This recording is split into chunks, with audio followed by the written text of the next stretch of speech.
Hey, time to find the volume of a sphere. We got this one right here. We've got a radius of 4y, and we're asked to find the volume both in terms of pi and rounded to the nearest hundredth. So let's get busy. The volume of a sphere is 4/3 pi r cubed. So one of the nice things about spheres is that there's only one measurement that can be taken of a sphere, one basic measurement, and that's the radius. And that is going to simplify our volume formula because the only thing we can stick in there really is the radius. And that's what we see here is 4/3 pi. Of course, when we have a circular figure, we almost always have pi involved. And then here's our radius cubed of course, because this is volume.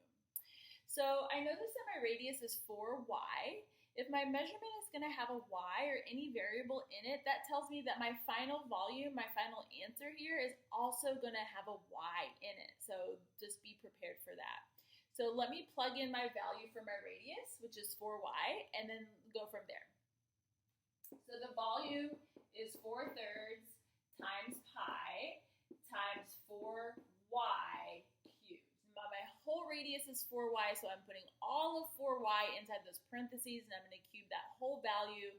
And I'm going to remember that when I'm cubing a value like 4y, I cube both factors of that value, both factors that are inside of the parentheses. And so when I do that, I'm going to end up with 4/3 pi. 4 cubed is 64. And y cubed is y cubed.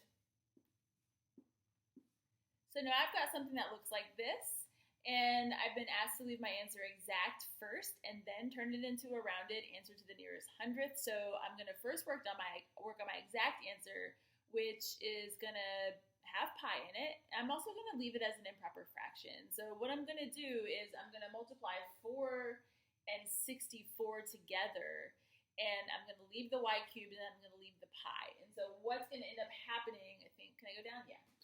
What's going to end up happening is I'm going to have an improper fraction. I'm just going to multiply 4 times 64, and I get 256 pi y cubed.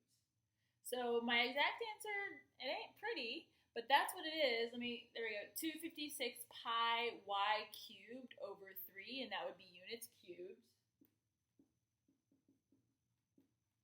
And now I want to turn that value into something that is a rounded approximation, rounded to the nearest hundredth.